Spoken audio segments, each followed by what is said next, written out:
Então, o envolvimento com a igreja sofredora traz para nós a visão de um cristianismo límpido, não negociado, e de uma marca de entrega que, eu vou dizer de mim, como cristão ocidental, eu desconhecia, né?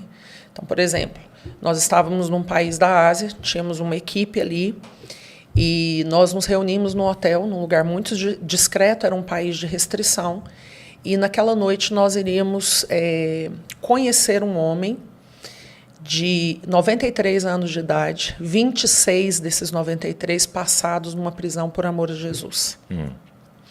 Foi nos dito que provavelmente esse irmão não conseguiria falar conosco pelo nível de tortura que ele recebera nessa região da fala. Garganta, língua, esôfago, cada vez que ele era convidado a abandonar a sua fé e ele se posicionava, né? Então, eu costumo dizer, Douglas, que quando ele vem com a sua esposa, 93 anos, era um homem fisicamente comprometido, né? Mas eu costumo dizer que quando ele entrou na sala, Cristo entrou com ele. E nós fomos encharcados pela presença do Cristo. Ele não precisava falar nada. Nada. Mas ele se colocou de pé e por quase 2 horas ele compartilhou conosco esse evangelho espetacular, sem citar suas prisões, sem citar suas perseguições, sem citar as suas torturas.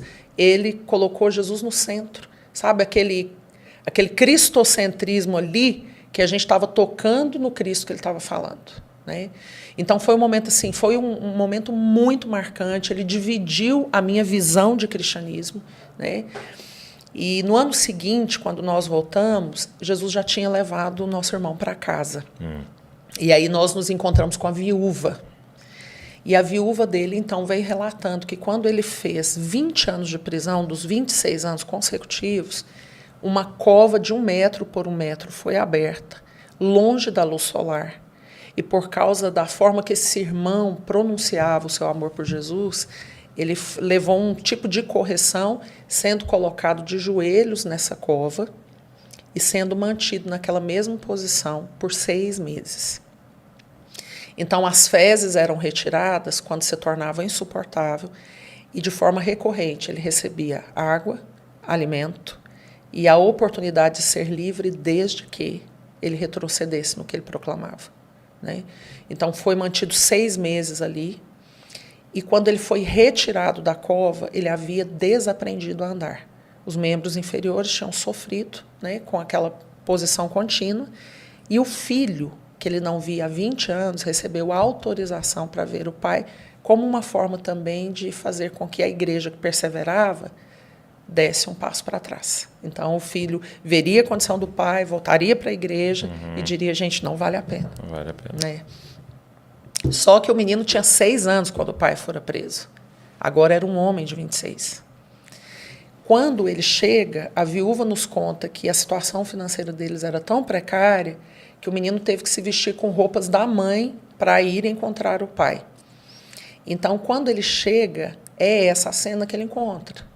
O pai está ali em terra, pigmentação da pele comprometida por ausência da luz solar, né? E aí, no ímpeto, o menino cai do lado dele e fala, pai, nega. Depois o senhor conserta com Jesus. Num primeiro momento, o pai não vai reconhecer que se trata do filho, são 20 anos de distância. Quando ele entende ser o filho, ela nos narra que ele ergue a cabeça e responde ao conselho do filho assim, ó, sim, eu amo a mensagem da cruz. Até morrer, eu a vou proclamar. Levarei eu também minha cruz, até por uma coroa trocar. Esse homem não estava gritando o refrão de um hino conhecido, mas ele estava expressando a paixão, a obediência, a submissão ao Cristo, né?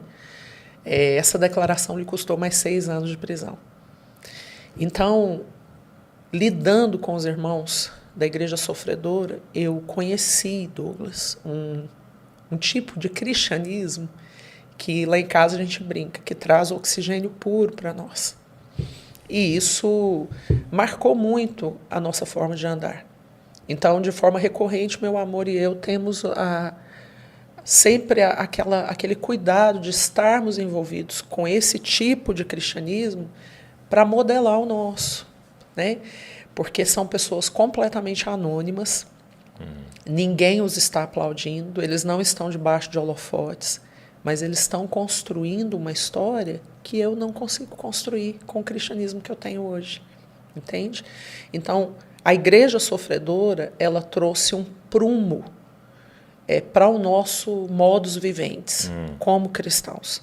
E isso nos provocou para entender que talvez nós não tenhamos a honra de sermos mártires por amor ao nosso Cristo, mas que nós precisamos ser maturados no processo de desenvolver uma mentalidade de martírio, acatando as pequenas mortes que ele nos convida todos os dias. Exatamente. Então, a igreja sofredora teve esse ponto em nós.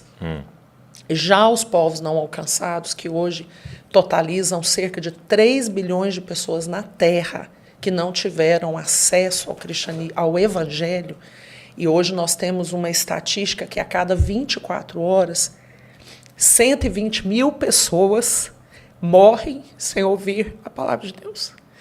Então, olhar para essa realidade nos remeteu muito ao que um poeta disse e cantou. E ele disse: eu vi o coração de Deus. E o coração de Deus é uma chaga aberta.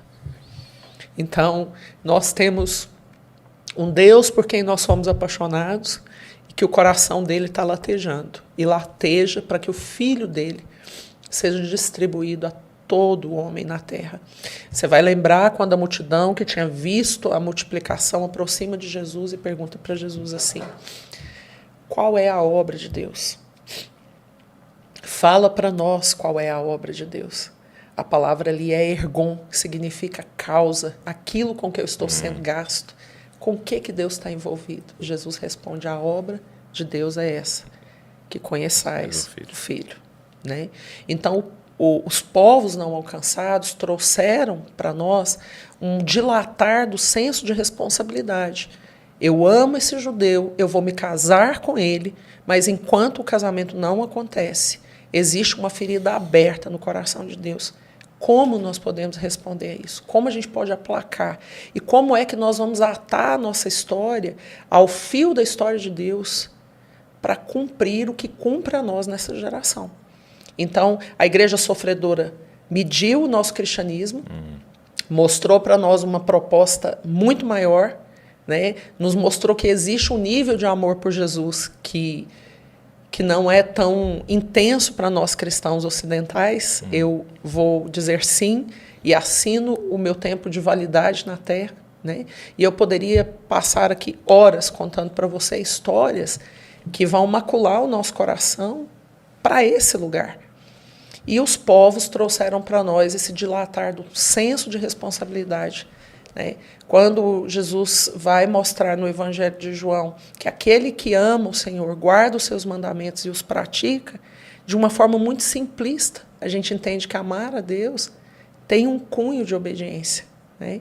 Então, eu só posso realmente declarar eu amo se a minha vida de obediência for real. Então, os povos trouxeram isso para nós. Né? A gente fala, tem uma responsabilidade para nós que Lutero não vai responder por, que David Brainerd não vai responder por. Tem uma geração que é nossa e que Deus espera dividir conosco o coração dele. Então, foram 2 momentos muito distintos na nossa história. Entendi.